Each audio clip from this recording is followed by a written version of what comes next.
Bismillahirrahmanirrahim. Assalamualaikum warahmatullahi wabarakatuh. Hamdan wa syukran lillah, salatan wa salamun ala rasulillah, amma ba'd.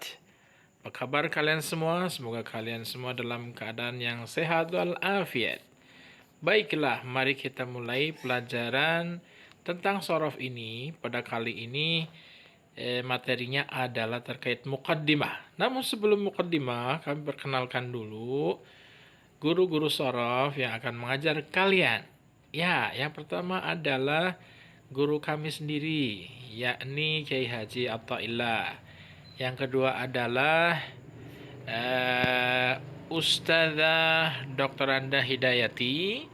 Yang ketiga adalah Ustazah Masrifah. Yang keempat Ustazah Rosita Umami. Dan saya sendiri Amin Awal Amarudin. Ya. Adapun kitab yang akan kita pelajari adalah judulnya Al-Amsil At-Tasrifiyah. Kitab ini sudah masyhur sekali di kalangan pesantren. Kitab ini dikarang oleh Syekh Muhammad Ma'sum bin Ali dari Kuaron, Jombang, Jawa Timur. Kitabnya seperti ini. Ini bisa didapat dengan mudah di toko-toko kitab terdekat dengan pesantren kita. Sebelum kita lanjutkan, terlebih dahulu harus kita pahami kontrak belajar. Apa itu kontrak belajar? Yaitu peraturan yang berlaku dalam pembelajaran kita, terutama pembelajaran daring ini. Pertama, agar mendapatkan pemahaman yang baik dan beroleh ilmu yang berkah dan bermanfaat, maka hendaknya seluruh siswa satu, mentaati seluruh peraturan madrasah dan tentunya pesantren. Dua, menghormati guru, menjaga sopan santun, bersabar, dan melaksanakan nasihat serta perintah-perintahnya. Ketiga, aktif mengikuti proses kegiatan belajar mengajar yang ada, baik secara daring saat ini maupun nanti luring, tatap muka langsung. Yang paling penting, tidak kalah pentingnya adalah mengerjakan seluruh tugas yang diamanahkan dan menyerahkannya tepat waktu, jangan sampai telat ya. Karena kalau telat akan mempengaruhi nilai rapot kalian, nilai akhirnya. Selanjutnya adalah banyak belajar atau mutolaah dan berdoa, serta berkomunikasi yang baik kepada sesama siswa yang lain maupun kepada guru dan wali kelas, terutama terkait perkembangan informasi terbaru. Ada tugas apa nih? Ada latihan apa yang harus dikerjakan dan lain sebagainya. Jangan sampai kalian ketinggalan. Jangan pula sampai tidak mengerjakan. Baik, setiap pembelajaran pasti ada penilaiannya. Lalu bagaimanakah model penilaian dalam pembelajaran sorof ini? Pertama, penilaian akan diberikan secara objektif, apa adanya. Secara objektif itu ya secara benar, apa adanya kepada siswa dengan memperhatikan pada komponen atau unsur sebagai berikut. Pertama, kelengkapan tugas yang dikerjakan atau diserahkan. Jadi kalau kalian lengkap tugasnya, mengerjakan semua nilai kalian akan bagus. Kelengkapan nilai ulangan harian, ulangan tengah semester, dan UAS. Jangan sampai kalian tidak mengerjakan salah satu dari 3 komponen utama ini. Ya. Lalu ketepatan waktu dalam menyerahkan tugas. Jadi kalau waktu yang diberikan mama hari ini harus dikumpulkan, kalian kumpulkan hari ini juga. Atau 3 hari atau 1 minggu. Jangan melewati itu ya. Perhatikan deadline-nya. Jangan lupa tata krama ya. Sopan santun kalian, kepatuhan terhadap guru, dan keaktifan siswa dalam mengikuti pembelajaran ini akan sangat mempengaruhi nilai kalian dan keberkahan ilmunya tentunya. Nah, ini dia. Usahakan dalam setiap latihan soal, baik itu ulangan harian atau ulangan tengah semester dan ulangan akhir semester, kalian memperoleh nilai setidaknya 75 ya. Dari total 100 nilai betul semua. Bismillah, insya Allah bisa ya. Asal mempelajari dan memahami dengan baik, insya Allah kalian bisa ya. Selanjutnya, dalam ilmu sorof ini, apa sajakah yang akan dipelajari? Pertama, tentang muqaddimah ilmu sorof ya. Nanti tentang pengertian, istilah-istilah penting terkait ya, contoh-contohnya, aplikasi penggunaannya, dan seterusnya. Yang kedua, tentang pembagian tasrif, ada tasrif istilahi dan lugawi. Lalu ragam sigat ya, ada fi'il madhi, mudhari', amar, nahi. Kemudian yang isim ada isim masdar, ada isim fa'il, ada isim maf'ul, dan seterusnya.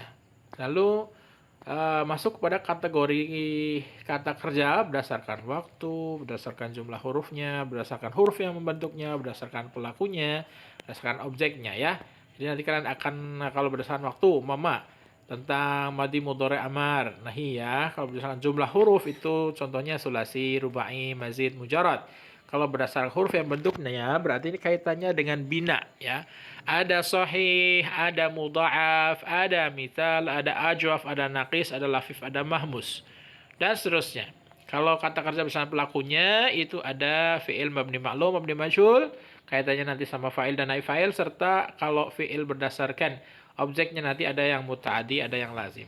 Ya, kira-kira seperti itu gambaran umumnya. Nanti lebih lengkapnya kalau kita sampai pada waktunya ya. Selanjutnya, ini untuk mukaddimah saja. Apa sih ilmu sharaf? Secara sederhana, ilmu sharaf adalah ilmu yang mempelajari tentang cabang bahasa Arab, yang membahas tentang permasalahan sebuah kalimat atau kata ya yang dilihat baik dari perubahan bentuknya melalui tasrif ya istilah lughawi ataupun dari segi penambahan hurufnya maupun komposisi hurufnya ya bina-binanya sulasi rubai mujarrad masd dan seterusnya itu ilmu sharaf ya. Selanjutnya, nanti kalian akan mengenal istilah-istilah ini. Ada tasrif, ada wazan, ada mauzun, ada siqat, ada bina, ada mutabaqah. Di perkenalan aja dulu ya. Istilah-istilah ini harus kalian kenal akrabi ya. Cara mengakrabinya adalah dengan sering membaca ya, sering praktek insya Allah kalian akan paham dengan sendirinya. Tidak usah khawatir. Kalau kalian tidak paham, kalian bisa menanyakan ke gurunya ya, ke kami. Insya Allah kami siap untuk membantu menjelaskan. Nah, ini dia yang paling penting. Untuk pembukaan kali ini, kami akan berikan contoh penggunaan tentang sirat. Ya, di dalam Quran ada ya kata-kata atau ungkapan seperti ini ya. Istaghfiru rabbakum innahu kana ghaffara. Istaghfiru itu fi'il amar ya. Fi'il amar itu artinya perintah. Minta ampunlah kalian kepada Tuhan kalian, sungguhnya Tuhan kalian itu Maha Pengampun. Ini dia. Ya. Selanjutnya aksir minal istighfar kullayom. Aksir minal istighfar kullayom. Di sini fokusnya adalah lafal istighfar. Istighfar itu sigatnya adalah masdar, ya. Perbanyaklah mengucapkan istighfar. Jadi kalau kita tasrif setiap hari ini ya, kita tasrif istighfar yastaghfiru istighfaron ya. Tasrif ketiga namanya adalah masdar dalam tasrif istilahi. Astaghfirullahaladzim. Ini dia bentuk istighfarnya ya. Astaghfiru, saya minta ampun. Allah kepada Allah. Al-Azim yang maha agung. Jadi ini merupakan fi'il mudhari. Astaghfiru adalah fi'il mudhari. Memiliki dhamir ana. Kalau ana astaghfiru, kalau nahnu nastaghfiru, dan seterusnya. Nanti ada di tasrif lughawi. Contoh berikutnya.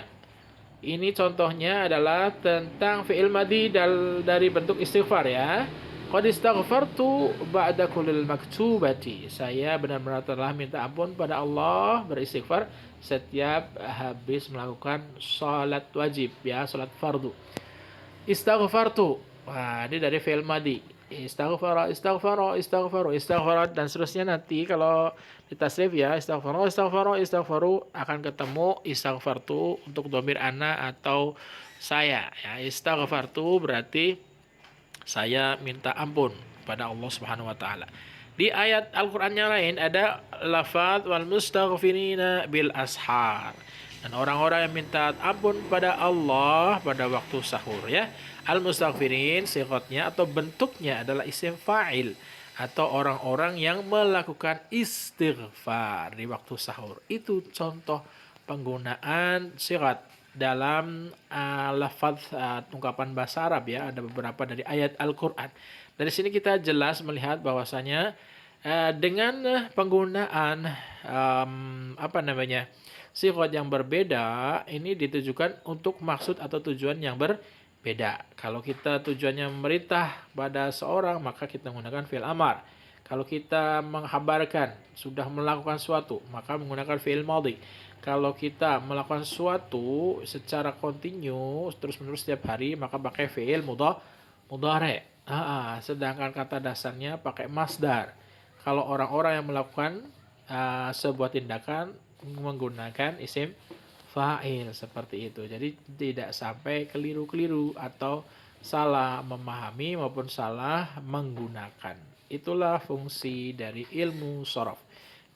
Dengan semakin paham kita terhadap ilmu shorof, maka kita akan semakin terhindar dari kesalahan. Ini evaluasinya, silahkan kalian coba untuk menjawabnya di buku kalian ya. Jangan lupa dikerjakan ini, apa nama kitab shorof yang kita pelajari, siapa pengarangnya, apa yang dimaksud ilmu shorof itu, berikan beberapa istilah penting shorof ya. Tadi sudah ada, coba kalian cari tahu sendiri ya.